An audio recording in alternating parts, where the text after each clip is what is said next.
That was hot. Good evening, everybody. Could we have chosen any better weather than this? Is this not beautiful? For those of you who don't know me, I'm Rob McCoy, CEO of the Neon Museum. And it's a gorgeous night. Family-friendly Las Vegas of the 1990s. Who was here in the 90s? Most everybody.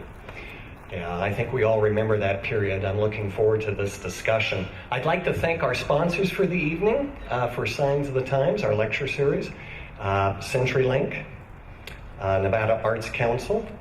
I'd also like to thank John Humphreys over here on the board. He does such great work for us all the time. Of course, his company is Earth, Water, Sky. The Fremont Hotel and Casino, the Mob Museum, a good friend of ours, Divine Events, got to make sure this is right, Caroline Preston Bass for our interpretation this evening, which is the first time we've ever done this. So we're happy to have you guys here.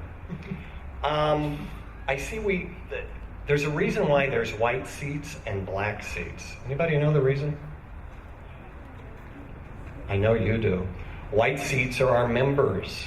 That means we have a lot of non-members.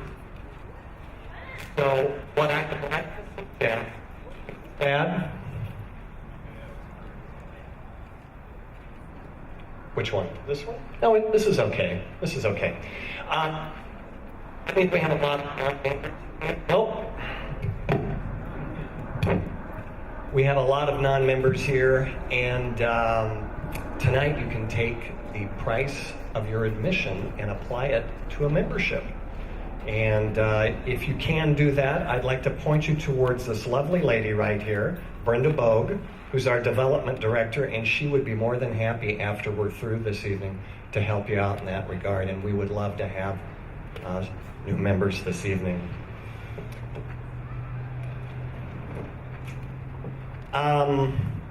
Also, we're going to be passing out some cards for questions afterwards, and we're going to take questions. So if our card passer outers, there's one, hand your cards back into her, and she'll make sure that those get to our moderator this evening. And our moderator this evening is Jeff Schumacher. Jeff is one of the former, I hate to say former, but it's true, one of the former great journalists, print journalists here in Las Vegas. And when I mean great writer. He's also has written some books and some novels, and he is currently with the Mob Museum and is doing a great job over there. We're happy to have him this evening moderate this panel discussion. So without further ado, I'm going to turn it over to Mr. Schumacher. Thank you, Rob. Appreciate it. Good evening, everyone. Thank you for coming. Really exciting to see a great crowd for this conversation tonight. I am Jeff Schumacher. I'm the Director of Content for the Mob Museum. I've been there almost 3 years now. As Rob mentioned, I'm a former journalist, and I've written a couple of books about Las Vegas, history pertaining to the recent years of Las Vegas history, as well as Howard Hughes and his impact on our city. Part of my book about Las Vegas deals with the family-friendly era, so there's the connection for you. And I also quote extensively from a book by one of our other panelists, so it's a very incestuous situation. As Rob also mentioned, the title of tonight's panel discussion is Family-Friendly Las Vegas in the 1990s. We've assembled a great panel of experts to dissect what family-friendly looked like, why it happened, and why it ended, or didn't end, depending on how you look at it. And we'll talk about that. This is a fun topic if for no other reason it gives adults like us the opportunity to talk about sphinxes, giant lion heads, talking camels, and theme park rides. These are great topics in Las Vegas that we don't generally talk about over at the other museums. So this is going to be fun. As an example, I remember that my now 26-year-old daughter was just a toddler when we took her to the Mgm Grand Adventures theme park. It had a number of rides and restaurants and retail stores. There were a couple of theaters there where you could watch movies or puppet shows, as I recall. And what I also recall about it is the theme park was sparsely populated, at least on the day that we were there. So I think we'll touch on that as well. To be fair, other family-friendly attractions at that time were more successful, and some endure to this day. So over the next hour or so, we're going to talk about all of these topics and have a little, nostalgic look back at Las Vegas and also a critical look. And it should be very informative. So I'm going to introduce our panelists, and then each of them is going to have a little talk about their area of interest and expertise. To my left is David G. Schwartz. He directs the Center for Gaming Research at UNLV. He teaches history. He writes about gaming and hospitality for Vegas 7 magazine, and only occasionally pines for his days working as Mr. Peanut on the Atlantic City boardwalk. Maybe we'll ask him about that. Absolutely true. An Atlantic City native and former casino employee, Schwartz has written several books, including Suburban Xanadu, the casino resort on the Las Vegas Strip and beyond, Roll the Bones, the history of gambling. That's a very thick book, as you might imagine. And Grandissimo, how Jay Sarno won a casino empire, lost it, and inspired modern Las Vegas. David was named the 2014 Trippies Las Vegas Person of the Year in recognition of his contributions to the study of gambling and Las Vegas. Please welcome David Schwartz. To David's left, we have Diana Tracy Cohen. She is an associate professor of political science at Central Connecticut State University. Her scholarly interests include sport, leisure, and gender politics. Her book, Iron Dads, Managing Family, Work, and Endurance Sport Identities, examines how men with full-time jobs and one or more children fit iron distance training into their lives. Her research also has appeared in Sociology of Sport Journal, International Journal of Technology, Knowledge and Society, and New England Journal of Political Science. Diana served as a UNLV 2012-2013 Eatington Fellow in Gaming Research, where she investigated the rise and fall of the family-friendly Las Vegas marketing era. Please welcome Diana Tracy Cohen. Last but not least, we have Michael Wardle. He is a professional artist whose work has included figure painting, bronze. I originally thought that said finger painting, but it's figure painting, bronze sculpture, abstract paintings, and murals for hotels and large homes in Las Vegas, as well as across the United States and Mexico. One of his major hotel projects included sculpting the head of the Sphinx at the Luxor, not a small task. Wardle's work has been shown in dozens of galleries from coast to coast, and he has participated in numerous group and one-person shows. His work is represented in hundreds of private and public collections across the country and abroad. Please welcome Michael Wardle. Just a reminder that we are taking questions from the audience on note cards, so if you have a question about Mr. Peanut or anything else, please get those in soon. And now we are going to have a formal presentation starting with David. Okay, thank you very much, Jeff, and thank you to everyone here at the Neon Museum, Cynthia, and everyone who's made this happen. This is awesome. So, let me tell you a little bit about family-friendly Vegas, and it goes back a lot farther than we might think. It goes back all the way to the 50s, when the Desert Inn had something they called the Kachina Dollhouse, which was basically a glorified daycare center for the children of gamblers. And this went on into the 70s, when the Hilton had the Hilton Youth Hotel, which was, again, daycare for the kids, really came to its first fruition with Circus Circus, which we have here. And I just think we should take a moment to reflect how clowns have gotten such a bad rap in the past couple of weeks. It's terrible. All they want to do is make people laugh, and yet we fear and apparently now shoot them just for being clowns. So this would have been bad news. Jay Sarno built this in 1968 after he got a little discontented at Caesar's Palace. And the idea was that he had a very unique personality. He had young kids at the time. He loved gambling. He loved scantily clad women. So he figured, why not have everything in the same place? So a place for kids and the adults to play. So Circus Circus originally was an adult playground with some kid-based stuff like the rides and, of course, the clowns and the shows. After he leased the property to Bill Bennett and Bill Pennington in '74, they shifted it to the mass market, really family-based casino that it became. And so this was one of the early ones, was Circus Circus, and this goes back to 1968. And if you want to trace it to the Bennett and Pennington years, 1974. So Family Friendly has a long legacy in Las Vegas. I argue that it really started to pick up steam in the 1980s with something called the Burger King Revolution. And here I have a picture of that very Burger King. In 1978, a recession started in Las Vegas, and casinos who had been banking on high rollers started to do pretty badly. And there's a really interesting fact, which is that Caesar's Palace had just opened up the Fantasy Tower, their huge tower with luxury suites, and they were doing terrible. Circus Circus had just opened up their RV park and was doing very well. So other casinos started to jump on this family-friendly bandwagon. One of the key ways they did that was by making the market more accessible.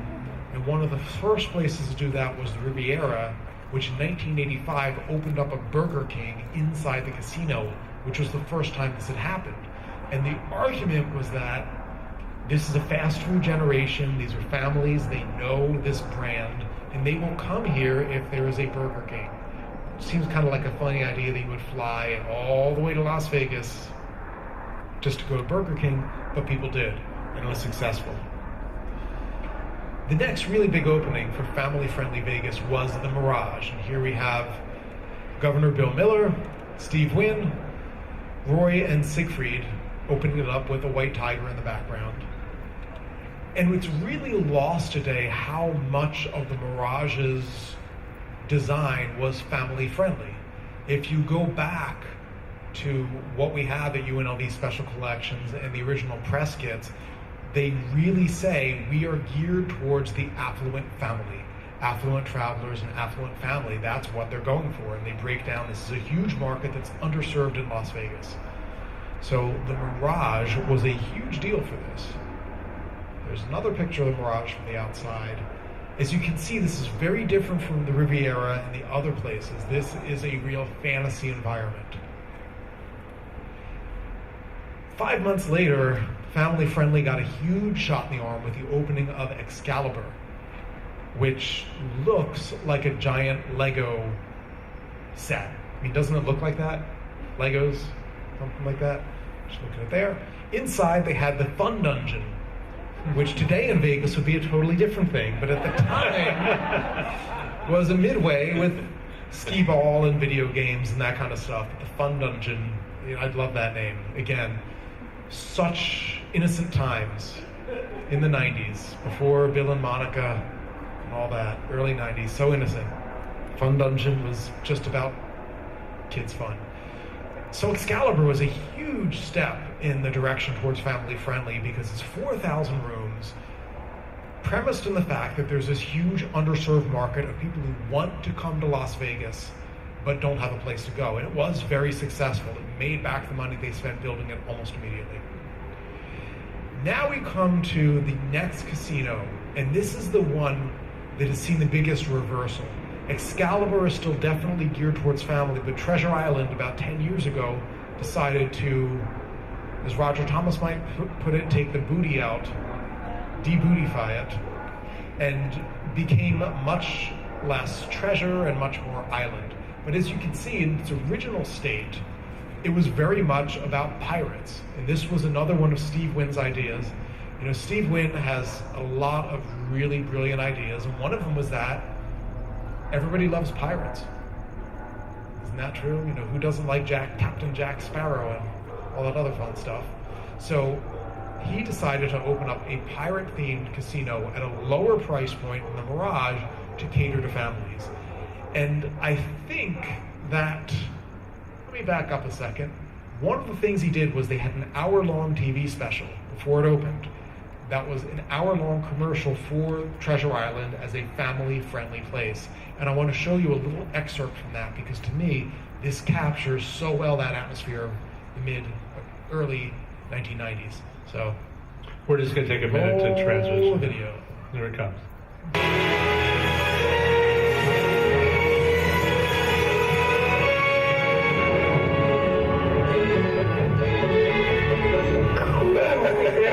This is awesome. Hey, there's the Dunes Hotel. Oh, yeah. Are they really going to explode it tomorrow? Actually, that's implode. Do you have your seatbelt on? There's the Mirage volcano. That's great. Please look at this place with volcanoes, pirates, dolphins. Never had a good team gambling. Treasure Island, dead ahead, Captain. I'm not the captain. Arr! All hands! Man your battle stations!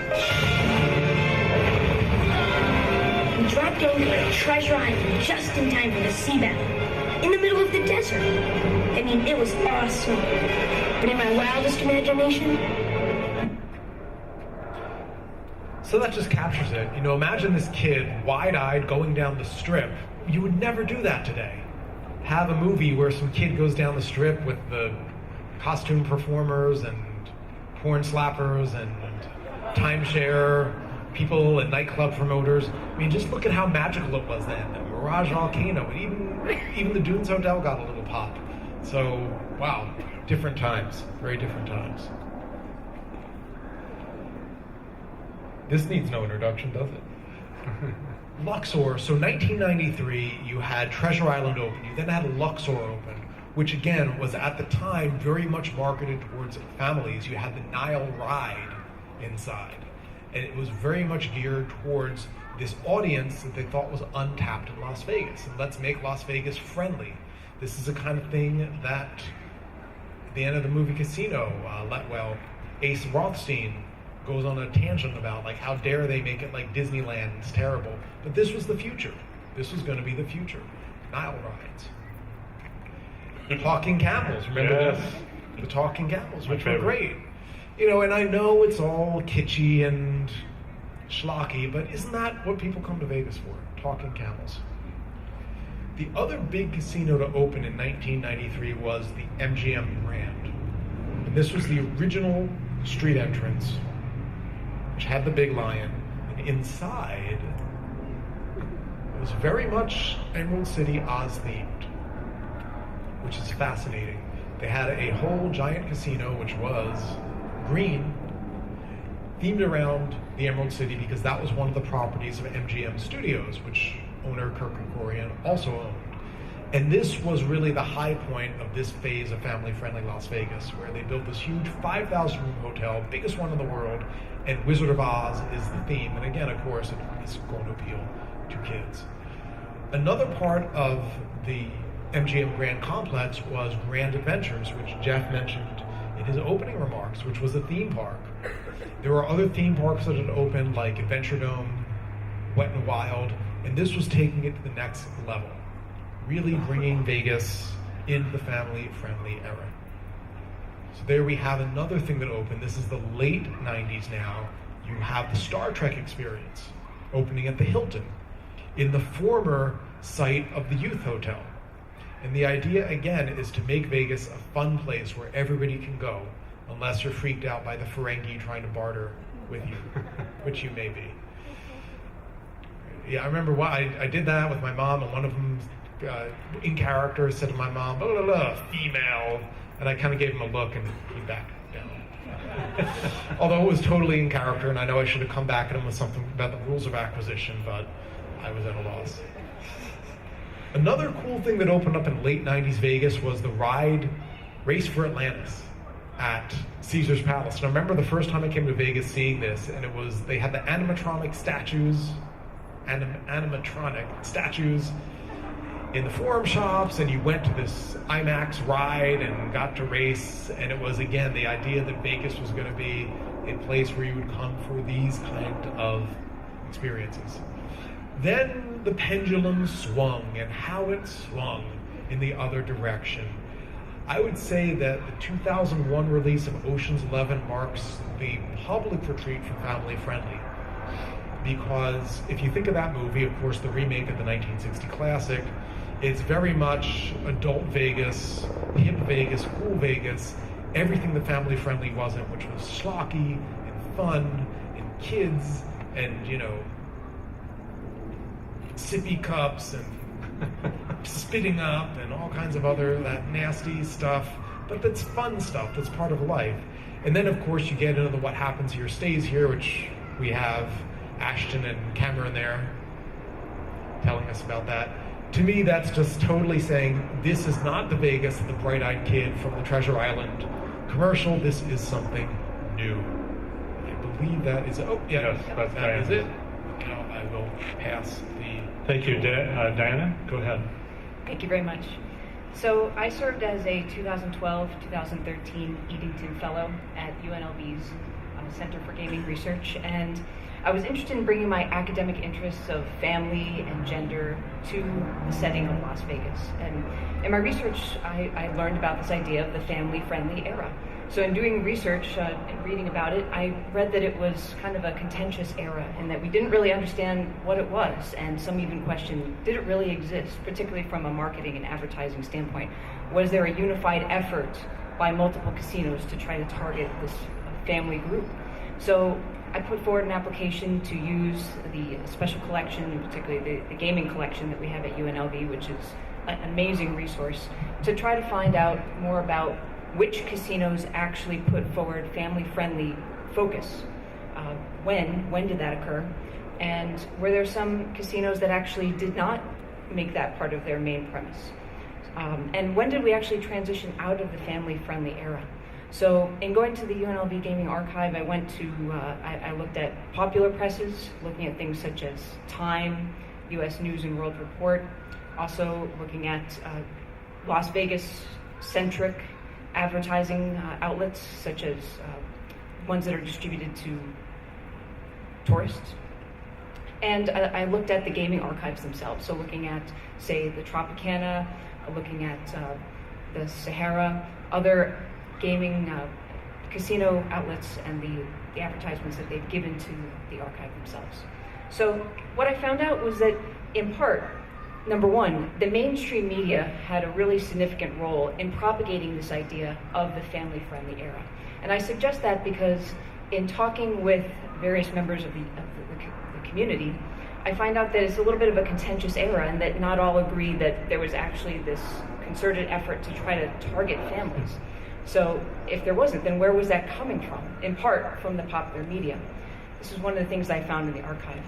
On the left, Time magazine from 1994, a cover proclaiming that Las Vegas is the new all-American city. 10 years later, they revisit Las Vegas, proclaiming it's Vegas, baby, and proclaiming that it's a hot tourist destination. So it really got me thinking. This was one of the first things that I found, and I said, wow, this is a really interesting transformation for just a 10-year period. I mean, how many cities or locales would undergo this type of transformation in such a short period of time? I think very, very few cities could actually go through that type of transformation in the first place. And when I think about what it means to be an all-American city, I think part of it is, at first, the growth, just not within the casinos themselves, but also the Las Vegas metro area. During the 90s, Las Vegas was one of the fastest growing metropolitan areas, if not the fastest growing. So the idea that middle class people could come here to create a living, get employment, the expansion of schools, all those things that we kind of assimilate with the American dream, but also at the same time the idea of Las Vegas welcoming families as a destination. So I think in part it's kind of this grouping of both what we see within the casino industry, but also Las Vegas proper. But then 10 years later, a little bit of a different persona. It's Vegas, baby, going from the idea that we're now an adult-centric kind of upscale party atmosphere. So it's a very radical transformation. So I said, okay, if this is how the popular media is portraying it, then what are we actually seeing in the advertisements themselves? And in fact, actually, there was a U.S. News and World Report back in the mid-90s that also came out talking about Las Vegas as a family-centric place. What I found out was that there are some casinos that bought into this idea of the family-friendly, and some that did not, and some that actually had a relatively difficult decision in trying to figure out where to place themselves. So this advertisement's actually from the Tropicana. And here, with the Tropicana, we see on the left, so this was in an advertisement that would go out to people who are visiting Las Vegas. I think it was called the Tour Guide, actually, was the name of the publication. So on the left, this was actually how it appeared in black and white. We've got winners. One would turn the page to see then this couple in color. We've got winners. And they're at the pool. They've got this winning hand in front of them. I mean, obviously it looks like they're having fun, whereas the kid is just simply holding this teddy bear and looks a little bit awkward, which might be kind of emblematic of what we would think of as the period to begin with kids having this kind of awkward place within Las Vegas.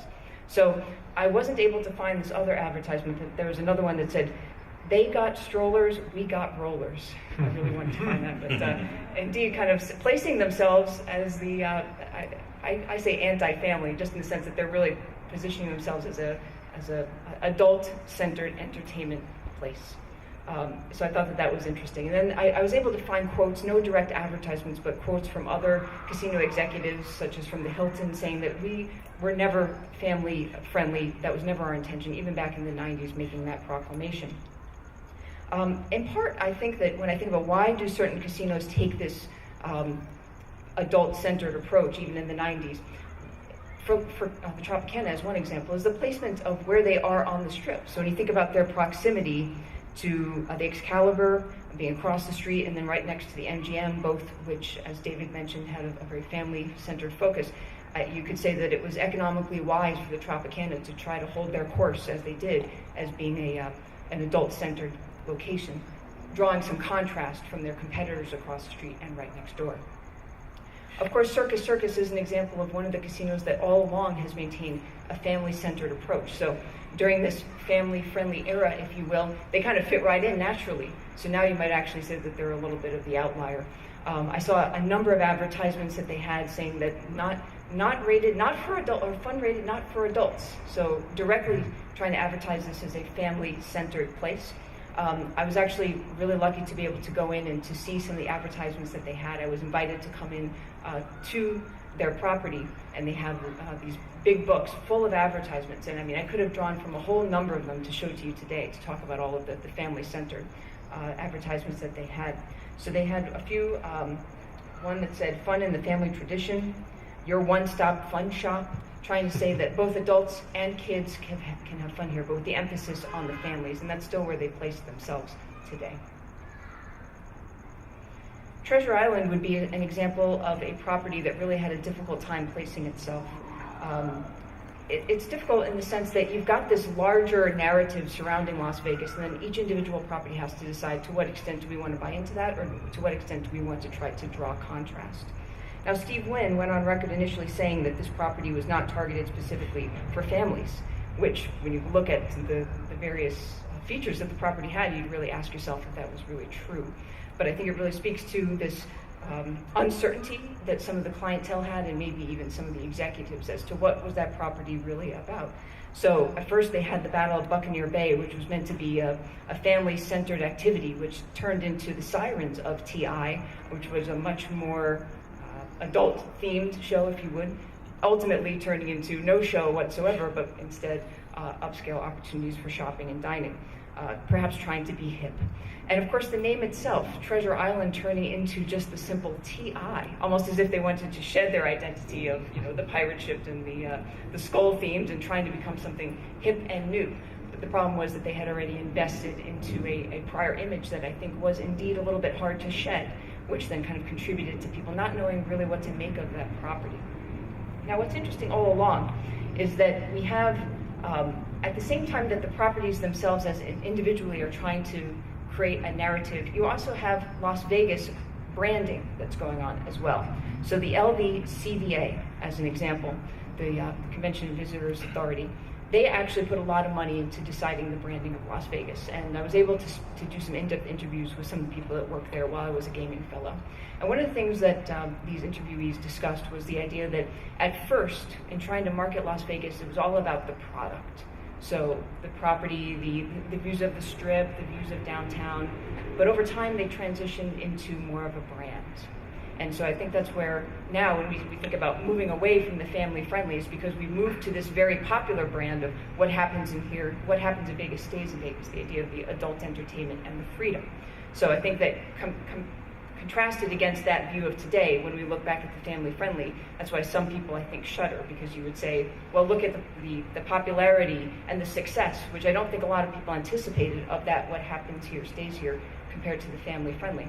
What's interesting is that the people at the Visitors Authority are very quick to say that they themselves never put forward a family-friendly motif. And that never came from them. That was something that they never really envisioned, but instead, rather just simply adding families to the mix. So instead of making it the center point, we were just simply complementing what already existed by trying to tap into an underserved clientele. Now, when you talk about the transition out of the family-friendly, of course, we think about the what happens here stays here, and I think that there's a lot of some really interesting marketing themes that go with that. Interestingly, in speaking with the Visitors Authority, they liken their job to that of someone, say, the executive of Nike, where they try to say, just do it. It's all about the idea of self-motivation. It's about the emotions attached to the product. And of course, Nike makes a phenomenal product, but it's about how do you feel when you put their product on? This idea that you can propel yourself to greatness beyond something that you perhaps didn't imagine you could do. They likened that same idea to the development of Las Vegas and the theming, thinking, what is the emotion that we want people to come away with? And actually, they did quite a bit of studies, both in terms of surveys and actually bringing anthropologists into people's homes to try to gauge what is the emotional reaction that people have when you think about Las Vegas. And the answer was not family. It wasn't about family destination vacation, but instead it was about this notion of freedom. So in a sense, when you think about the family-friendly, you are actually talking about freedom. So maybe you can say that we've just kind of transitioned to a type of freedom, now maybe more of an adult-centered. But it is, when you think about being a kid, when you think about Disneyland, to me it is going back to the idea of freedom of childhood. So in a sense, I think that there are some overlapping themes there. But now that we think about the branding of Las Vegas more broadly, the idea that perhaps Vegas didn't really have a brand per se during the 90s is perhaps why we don't really understand that era as much as we think that we'd like to, and why some of the casinos were in really difficult positions in trying to figure out how to position themselves. Now that we have the Visitors Authority that's putting a lot of money into this branding process and has had one that's wildly successful, admittedly well beyond what they imagined to be successful, perhaps it allows the casinos to be a little bit more in lockstep with those major themes. Again, the Visitors Authority would also contend that the media had a pretty significant role in propagating this idea of the family-friendly. Again, that it wasn't something that they did or that all casinos did. That's one of the things I mentioned here in my presentation here with, say, the Hilton or with the Tropicana. Not everyone was lockstep, or the casinos up on Fremont Street as other examples. So instead, with the media, with Time, or with U.S. News and World Report, telling people what is the image of Las Vegas. There's a lot of people who don't live here, and they may visit intermittently and not really realize these transitions, so they're taking those cues from the media. I think another interesting point is talking about movies. The Vegas Family Vacation movie kind of hits on that, produced in 1997, talking about kind of the awkwardness of children. So of course, the family, the Griswold family, goes on this vacation, but and it all turns out funny and humorous, but all the while there's kind of this subtext of awkwardness and where do the kids really position themselves, and they're gambling and winning cars and very awkward things that they shouldn't be doing, but yet we're all laughing.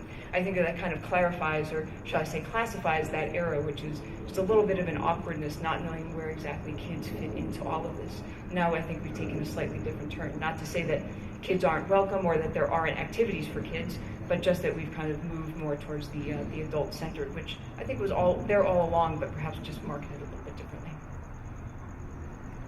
Thank you, Dan.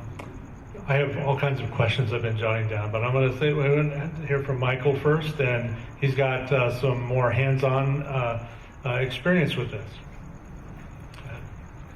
Thanks, Jeff, and I'd like to thank the Neon Museum for opening this thing up, and even though you're so far away, I'm glad you're all here. And I'll see if I can say something that will entertain you for a few minutes, if nothing else. My involvement, I guess, was a little different. I just happened to be down here, and I had done a mural at a restaurant, and Laurie Simpson, Belden Simpson's wife, saw it and contacted me, and I started doing murals. They had sort of an inside job thing going that Belden had thrown to his wife's little company to do the murals on the Nile River. And they got to the end of their budget, and there was about a third of it was left, and some things that had to be changed, and so that was my first contract over there. And then I also did the walls and the floors in the original King Tut's tomb, where I brought in a little crew to put up 240 bags of concrete and sand to make it look like the inside of a tomb. Anyway, I have a couple little anecdotes that I think you might find interesting. Which one should I do first here? Well, let's go right to the Sphinx. I'd been working there for a few months. I think this was in July, early July. And they had a problem. They had a Sphinx that was about 3/4 done, completed, but they didn't have a head design that had been approved by Circus Circus. And this was a Friday, and they needed it by Monday. Well, my wife and kids were coming from out of town. We were house hunting because I was getting enough work here. We decided we'd just move here. But I had from Sunday at 6 p.m. until 8 o'clock Monday morning when they wanted the model.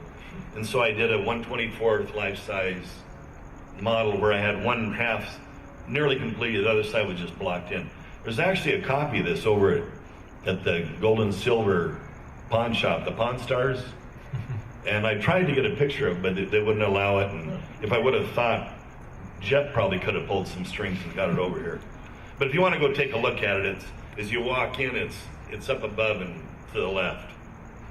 And I don't even think they realize what they have. I sent them some documentation about it, but I haven't heard back from them. Anyway, so I take this model, and having not slept the night before, and take it over to the trailer where the architect had his office, and there was a meeting there with about 15 people in it.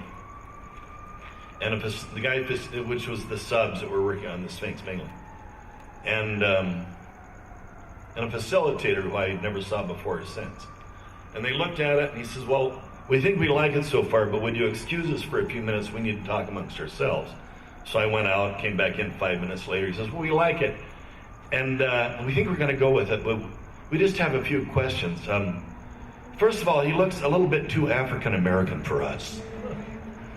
And I said, well, this is 1,000 years before Mark Antony and Cleopatra were down there doing their thing, so these guys were Africans, they were black. And they said, well, we want something a little more generic and family-friendly. And so the guy actually asked these two questions. He said, how wide would you say his nose is? And I asked if somebody had a ruler, and I measured his nose, and I told him I think it's about 6 or 7 feet. Well, how do you feel about 5? And how thick are his lips? Anyway, I left the lips the same and made the nose about halfway between what they asked and what I had planned. So next time you look at it, go look at what nice full lips he has. And I think the only reason I got away with it, first of all, they really didn't care. They just wanted something up there. And the model was done in a kind of a dark gray synthetic clay called Roma plastilina.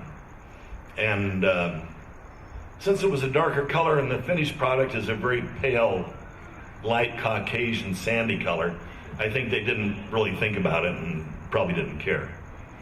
Anyway, and so I ended up getting up there and carving on it for a few weeks, and was working on some murals of Elvis for a casino back east, and told the guy that I was answering to that I was a little worried about the Sphinx because I noticed my murals were starting to walk like an Egyptian, and the Sphinx was starting to get a funny curl to his lip. It was really tempting not to get up there some night and put an Elvis mouth on him. Anyway, who knows? Maybe any time now I can get a call from him asking if I could actually change to Elvis, because I think there's been some talk for several years about losing the Egyptian thing. Anyway, another story that I find fascinating. Belvin Simpson was the architect. And at that particular time, he was doing Luxor, MGM, what was then called Grand Slam Canyon that became the Adventure Dome. I think they at some point decided that title was sort of ill-conceived. And he was working on a Circus Circus property in Reno and some casino back east, also Circus Circus. So he was busy and making lots of money, and he was a really interesting guy. And he and his wife would often do little, like every 2 or 3 weeks, they would go to Napa, take a private plane, go to Napa, find some real jazzy place, and bring home bottles of wine that were anywhere from a few $100s to $1,000 a pop. Well, one night, I don't know if this was before or after the Sphinx, as I actually did some projects after that also. But I was in his office and he said, "Mike, do you know why Luxor?" I said, "No." He says, "Well, I'm going to tell you. The light is going to be the brightest light on the face of the earth. It will be seen from outer space."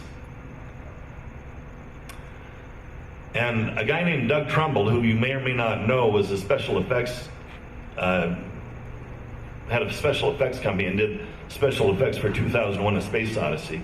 And he and his son were involved in what they called the showroom floor that had the 3 shows, the motion simulator ride, an IMAX theater, and a 3D theater that told a fictitious story that went from the past to the future. And that theme was also worked into some of the murals I did there. And he asked Doug to have his guys make him an alphabet that looked like hieroglyphs, were actually representative of our alphabet and our 10 digits of numerals. And so then he had those hieroglyphs used on the obelisk out front and the obelisk inside that showed all his contact information. So when the aliens came and saw the light, they showed up there with their advanced minds. They'd look at the obelisk and get his contact information, go knock on his door. Well, after that, several years of those busy projects, the alien thing didn't work out, and so he moved to St. George and joined the Mormon Church. I think that's as close as he could get. I can say that because I grew up Mormon, and actually I was living in St. George when we left. Anyway, another little anecdote that it was always curious to me to work on these jobs and be on these meetings where these things were being planned, because as polished as they looked, at least on the Circus Circus ones, they started with a plan, but they kind of ran by the seat of their pants. They're always making changes. And I did a few murals. If you've been to Circus Circus at the escalator that goes from the old casino up to the retail, there's some murals that are life-size clown/jesters. And then there's some in the buffet, and there were some other parts of the building. But when I got the purchase order from Circus Circus, it said 9 life-size clown/jesters, like the ones in Cirque du Soleil, but not so it looks like we copied them. I don't know, I find little stories like that kind of interesting. As far as the family-friendly thing, I guess I should address that a little bit. Even though I think the complexion has changed, I think that those elements are still there. In fact, we talked about this a little bit earlier. But I think the public advertisement or media exposure, making it family-friendly, I think chased away some of the adult visitors. And so now, with the targeted marketing, I think if you're living in California or back east and you have little kids, Facebook knows who you are and what your kids are doing. And so I think there's still a lot of advertising. I know there's at least 10 or 12 casinos that are still very interested in having families come to Vegas, but it just takes on a different public persona, I guess. Anyway, that's about all I have, and I'd like to thank you again for being here, and look forward to your Q&A. Thank you, Michael. We're going to be taking some questions from the audience soon. I had a couple of my own, though. Maybe this could be anybody could answer this, so I'm thinking about you, David. So there's a sense that at some point in the late 90s, the larger casinos sort of recognized that either this was a mistake or that they didn't want to do it anymore. And ultimately wanted to pretend it never happened. What do you think happened? Was it the fact that there were strollers clogging the slot machine rows, or was there something else that wasn't working for them? I think what happened is that Las Vegas didn't displace Orlando as a family destination. And if you know anything about the industry, you know that they don't necessarily always have the most creative thinking. So I think once MGM took out their theme park, everybody figured, well, family friendly is dead. We've got to go in another direction. Let's go to nightclubs. Now they all have nightclubs and pop-up pizza places and burger places. So I think so much of Las Vegas is cyclical. I think that was just the cycle. I'll also add to that, I think it's about economics. I think it's about the upkeep of that infrastructure is pretty expensive, and what benefits are you reaping from that? Ultimately, if families are spending, say, $100 less per adult as, say, a person who's coming without a family, then is that really a wise investment for the money? And I think that ultimately the infrastructure payout was really just not worth what the casinos were taking in. I think that's right, and but I think something else I want to ask the same group. I think a lot of the case here is they want to, have their cake and eat it too. And what we're seeing now is casinos that are able to target their advertising in a way that you couldn't do as well in the past. So you can use social media and a lot of other means to actually target families over here and target adults over here. And you couldn't really pull that off in the 90s as well as you can today. Does that make sense? It makes a lot of sense. And this is something Michael has pointed out, that he thinks actually this family-friendly thing is still going on. Yeah, it's just kind of undercover on the QT. Well, the marketing is, there's so many different ways to market to people now. And so these families can be targeted without anybody else knowing.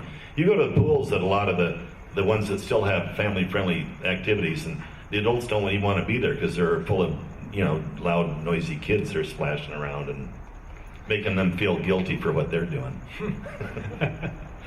And I think it was Steve Wynn who, and he may not have been the only one, but he made the point of actually putting up signs on the entrances to his casinos saying no strollers. And they actually enforced that, right? I think they still do. What elements of the family-friendly era are still with us today? I'm thinking about the King Arthur's Court, places like that. I think a lot of it is. I think you go down to Excalibur or Circus Circus, you'll see a lot of families. The difference is that these are not the affluent families that were going to go to the Mirage in 1989. These are more working class families. And I think that a lot of people think there's not a lot of money in that. So let's promote the whole nightclub thing.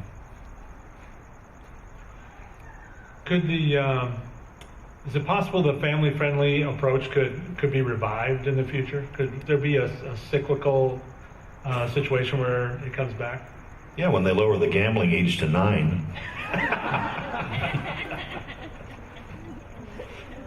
I think that's actually what makes the study of Las Vegas so much fun, is that you don't know what's going to happen. And I've read a number of people, Las Vegas locals, who say indeed it is cyclical, and perhaps this will come back in a more prominent way.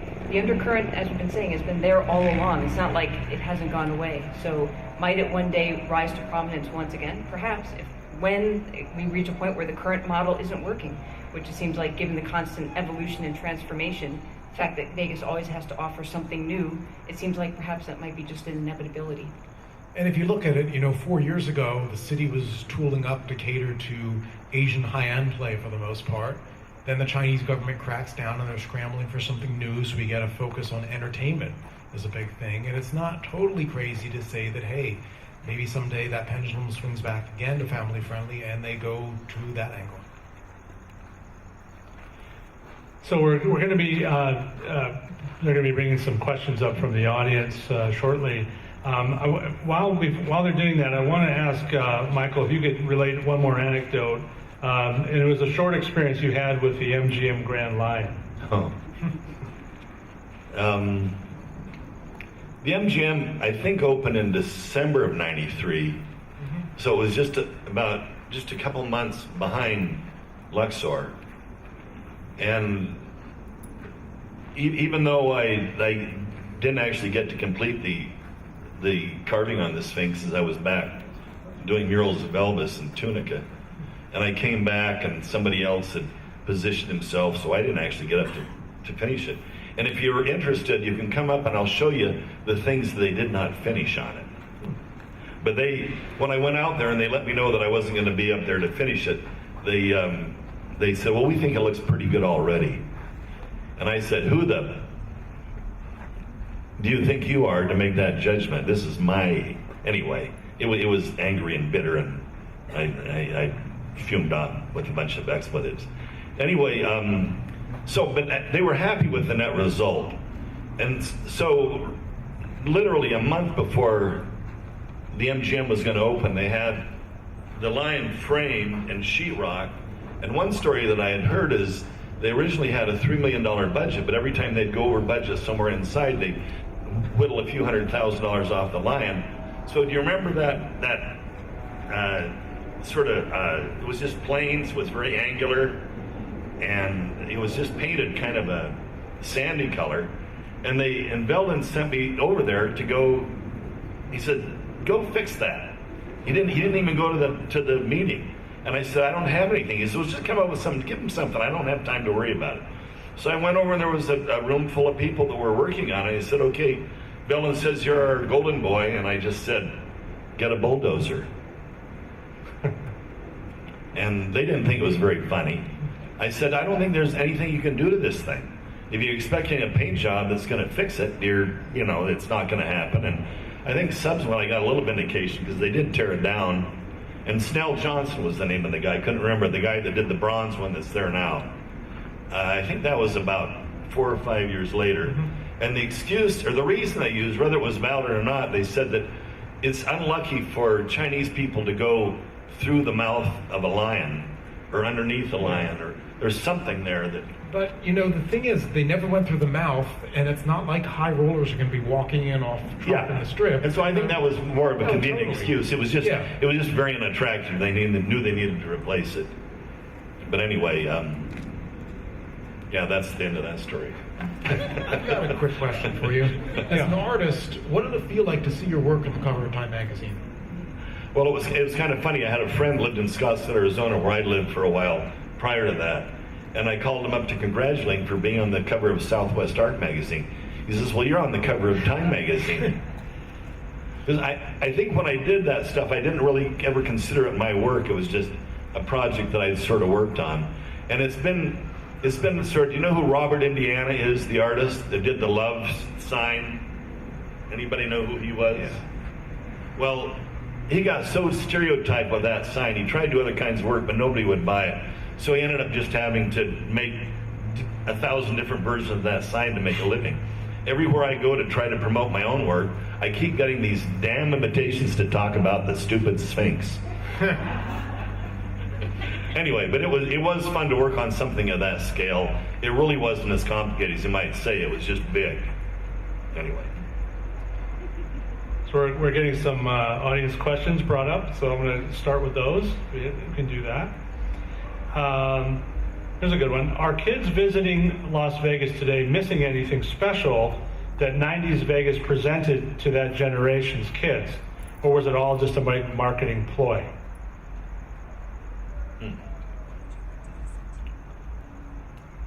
I think that the experiences are different today. Not that they're necessarily... When I think back to the 90s, I think perhaps maybe more theme park centric. But those options are available elsewhere. Like when you talk about Disney World, that's certainly a place to go, or Six Flags. But here I think that there are some novel things that kids can experience that they couldn't have experienced back in the 90s. For example, the high roller, I think, is a really good example. The more creative use of outdoor space.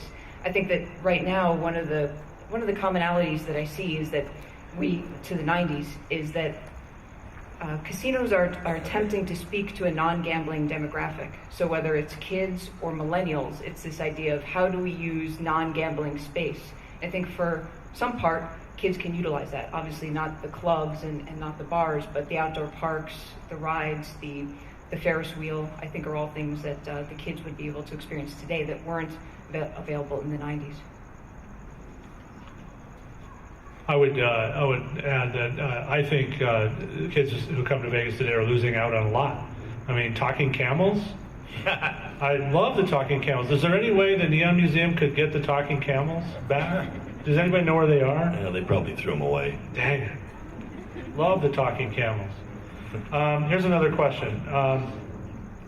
Did the lack of a focused dedication to family-friendly Las Vegas inadvertently aid in the downfall of iconic properties, the Stardust, etc., possibly because they couldn't shed a previous image? Maybe it did. Now, that's a very good question. I hadn't thought about it that way, but it definitely did make the places that hadn't rethemed in the early 2000s seem a little more dated. So I think that's definitely a consideration. Okay. Here's another intriguing one. So why do you think the family-friendly thing never made it to the downtown casinos? Is it simply because owners were building the themed resorts new rather than remodeling? Maybe there's not enough space? Well, Golden Nugget made a concerted effort. That's true. To do a family-friendly thing with the water slide that goes through the fish, the shark tank. And yeah, they have a number of things there for, but are they the only one downtown that really made an attempt? Pretty much. You know, I just wrote an article about the building of the Fremont Street experience for Vegas 7. And one thing I was pretty surprised to learn was that originally this was pushed as a family-friendly thing in downtown. And they actually had a skating exhibition there. The first Christmas was open. Coca-Cola sponsored a Santa giving away free Coca-Cola sippy, not sippy cups, but, you know, commemorative cups. So originally, the idea was Fremont Street Experience is going to be the family-friendly anchor of downtown. Then after a couple of months, they figured out, well, all of our member properties have nothing at all that's family-friendly. The Shark Tank wasn't there yet, and they figured that was a bad thing to do. But originally, the idea was this is going to lure people down here. And if you, just to reiterate, if you look at the activity on Fremont Street Experience today, it's not very kid-friendly. No, and again, that's a reaction of the Strip, because how, you know, if you're downtown, how do you differentiate yourself? You can't have bigger stuff in the Strip, so you do what they do. They do a great job of it. Actually, I'm staying at the Fremont, and right outside my hotel window, I look out and I see this sign, and it says, "Turn here for the glitter spot." And the letter G and spot are highlighted. I had to chuckle in light of this panel. Yeah. Wow, very subtle. Very subtle. And as someone who works two blocks away from Fremont Street and needs to look for lunch down there occasionally, yeah, not so much. There's a lot of basically naked people asking for money and to have their picture taken. So here's an interesting one. So why did they make access to these family-friendly attractions at the casino so hard to get to without, having to walk through the casino? I think I know the answer, but I think it's just ingrained ideas about design where since the 40s, you have to go through the casino to get to everything. So, hey, why not drag your kids through the casino to get to the theme park? And that's just what they know or knew. Couple of exceptions to that. I think the Mirage, right? You could get Mirage is much better designed from that aspect, but that's because Steve Wynn is such a fanatic about space planning. And when he designs a resort, he actually thinks, how's the person going to move through this resort, and how do we get people where we want them to go? I have a comment on that.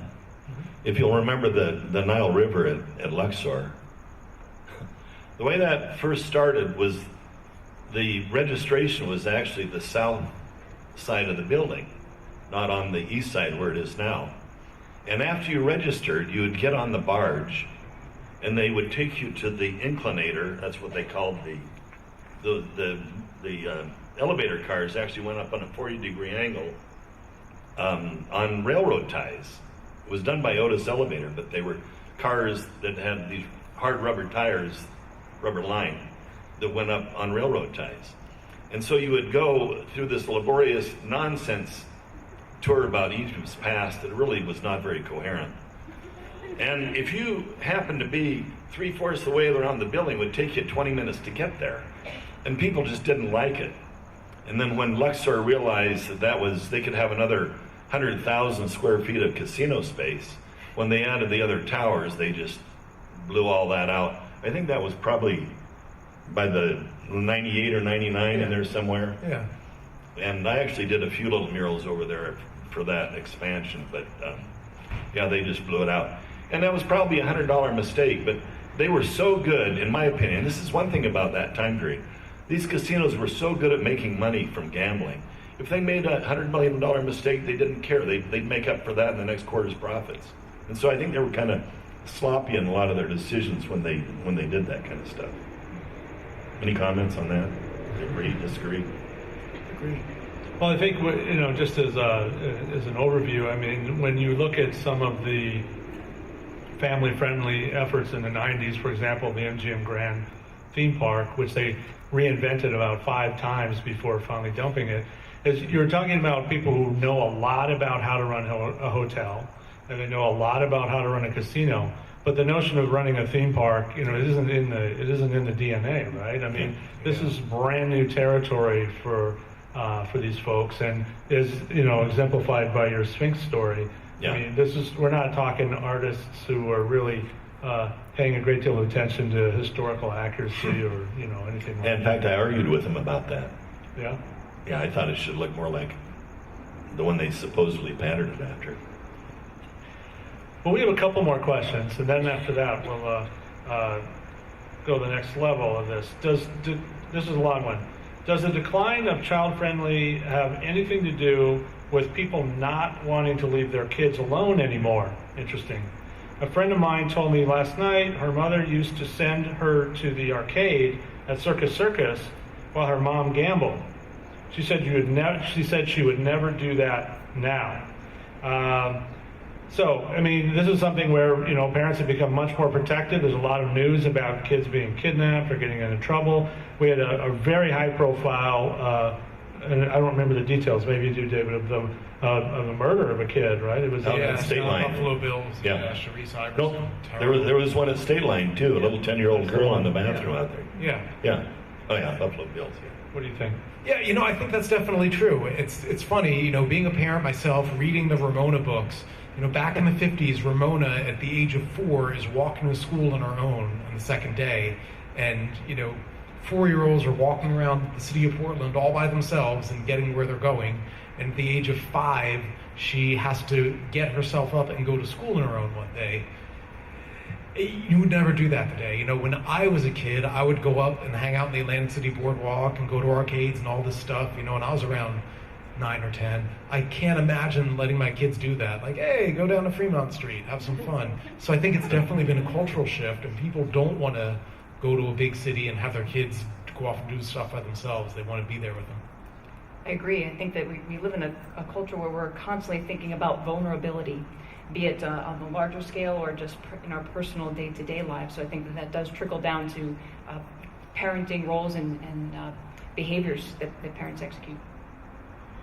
I'm probably the old timer on the panel in terms of living in Las Vegas, and I can remember distinctly in 5th grade riding my bicycle from the east side to the west side of town and spending an entire day goofing around in Las Vegas on our bicycles. And we would go down onto the Strip, and we'd go downtown, and we'd go in and out of casinos, and it was the way it was in 1977.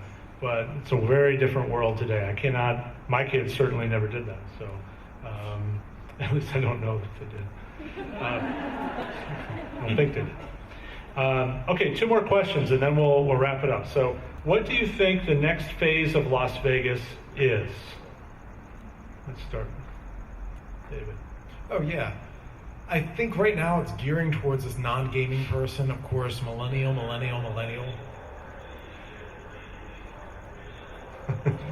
Wow.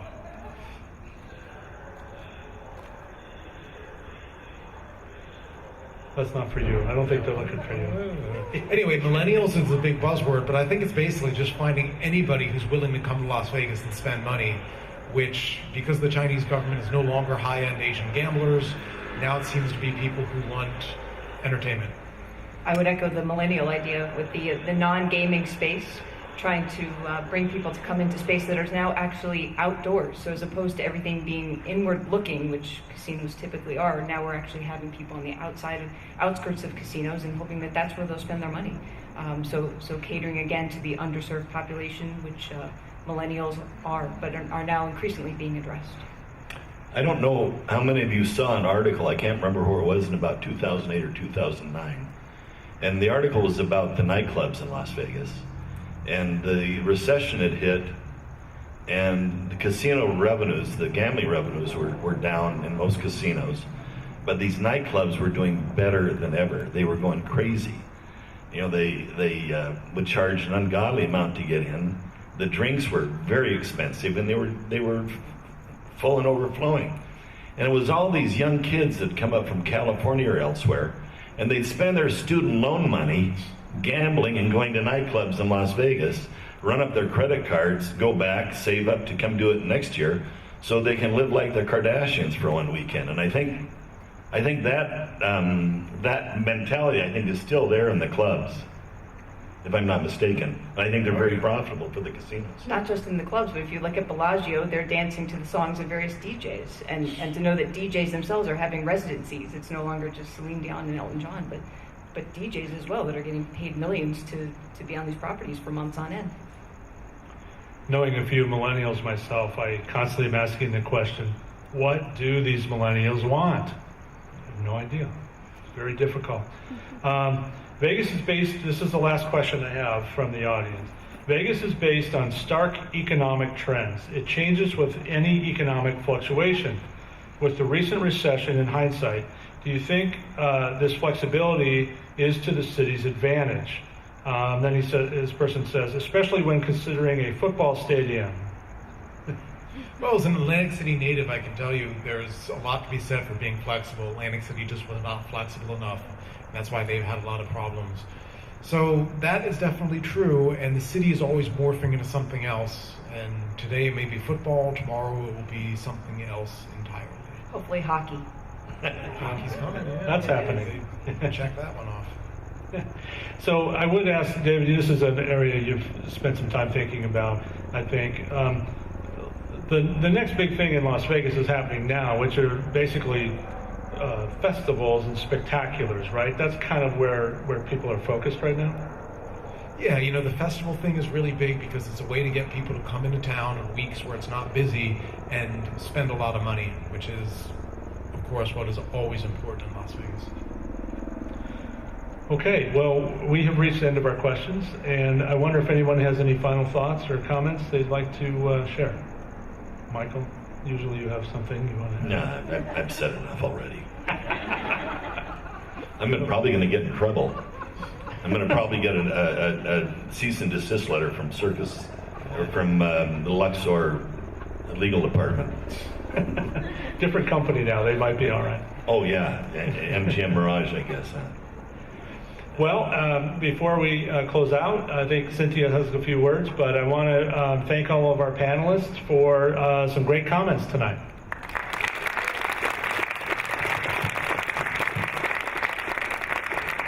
Thank you, panelists. You've been wonderful. Jeff, David, Diana, and Mike, thank you very much. Audience, thank you for coming tonight. It's so gratifying to see these seats filled, and we hope you enjoyed this discussion, and will join us again for many more educational programs that we have in the beautiful boneyard here. Please take a moment to fill out a comment card on your way out. They're available in the lobby, or you can grab my card. I'm Cynthia Warso. I'm the Senior Education and Engagement Manager here. I would love to hear from you what sorts of topics you'd like to know more about, or what kind of programming you'd like to see here. This is your museum. So thank you so much for being here tonight, and I hope you come again soon. Thank you.